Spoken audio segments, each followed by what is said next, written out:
Menggelar tanam 5.000 pohon di sekitar sungai wilayah Cikole, Kota Sukabumi, Rabu sore. Penanaman pohon oleh istri prajurit TNI Kodim 0607 Kota Sukabumi ini digelar sebagai bentuk kepedulian istri TNI dalam melestarikan lingkungan dan pencegahan dari abrasi serta longsor. Menurut Ketua Persit Kartika Chandra Cabang 17 Kota Sukabumi, Dema Yudi Haryanto mengatakan penanaman pohon lindung dilakukan guna melestarikan lingkungan dan mencegah abrasi tanah dan longsor, serta manfaatnya bisa dirasakan anak cucu bangsa ke depan.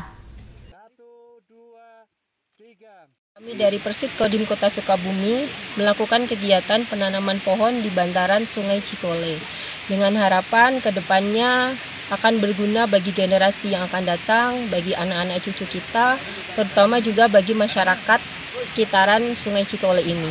Dan ini juga sebagai bukti bakti kami, pedulian kami terhadap lingkungan.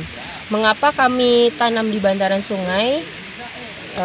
Untuk mencegah terjadinya abrasi dan juga tanah longsor di sekitar sungai. Meski di tengah guyuran hujan deras, namun demikian tak menyurutkan langkah istri prajurit melakukan penanaman pohon. Sementara itu, penanaman pohon oleh istri prajurit TNI juga didampingi Pasiter Kodim 0607, jajaran Koramil Cikole, serta jajaran Kodim 0607 Kota Sukabumi dan Persit Kartika Chandra Kirana Kota Sukabumi. Dari Kota Sukabumi, Muhammad Ujang Heriaman melaporkan.